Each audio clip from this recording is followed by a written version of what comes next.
Hey there, Sharon Horne-Ellstrom here, but you can call me Pajama Grandma. In case we haven't met yet, go ahead and put hashtag pajama in the comments below, or just pajama in the comments below, so I know it is the first time you're being exposed to the Pajama Grandma.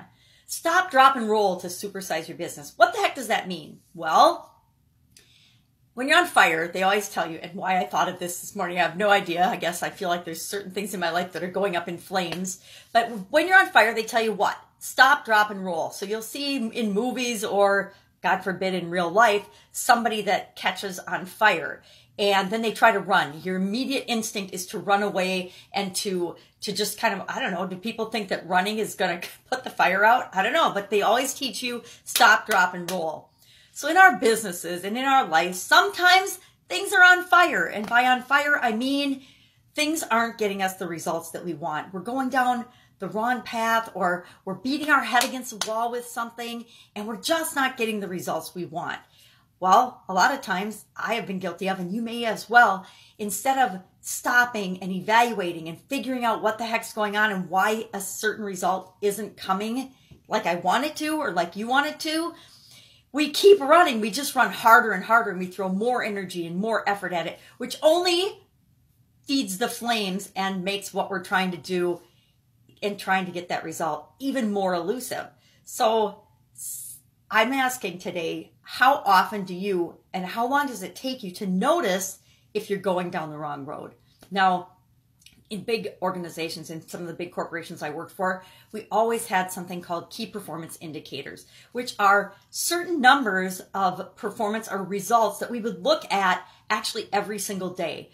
We would do certain things every single day in those organizations to make sure we were on track with respect to our results. And whenever one of those numbers veered or changed, we'd always ask ourselves, we'd stop, we wouldn't drop and roll, but we'd stop, we would evaluate, we'd look at, and we'd dig deeper into the situation and try to figure out what happened on that day to impact that particular number, that thing we were looking at. So for example, we would look at, in almost any company I've ever worked for, we look at daily sales. And we would track, because I'm a nerd and I like numbers and data and graphing, we would track the daily sales. And we would very easily be able to see on those graphs and on those analysis if our sales had, number one, increased and had a dramatic spike for a reason because we wanted to do more of that, or if for some reason sales were really off and we wanted to ask ourselves, okay, well, what happened today? What was going on today? Maybe it was a legal holiday or something, and so people were out and about more. Or maybe it was a legal holiday and people weren't out and about because they were celebrating the 4th of July or whatever. But we would want to stop and understand why we were getting the result we were getting. How often do you do that for your business? Do you know? How long does it take you to know if you're on the wrong road or if you're doing something that's actually hurting the growth of your business versus helping the growth of your business?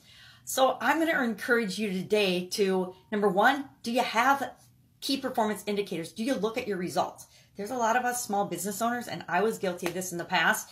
I would just work every day, and then I wouldn't really look at the numbers. I hate to admit that I did that, but in some of my businesses, I didn't do that. I didn't pay attention to my own key performance indicators. I didn't pay attention to when I was going down that wrong road, and I would go further down that rabbit hole than I ever wanted to. And the problem with that is the further down that rabbit hole you get, the harder it is to back yourself out of it. The sooner you can figure out that you've got a problem, that something isn't working, and you can say, whoa, what's going on here?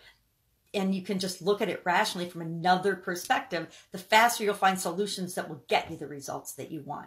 So that's it. Stop, drop, and roll today. And I say stop, drop, rock, and roll today because we really want to get our businesses rocking and rolling.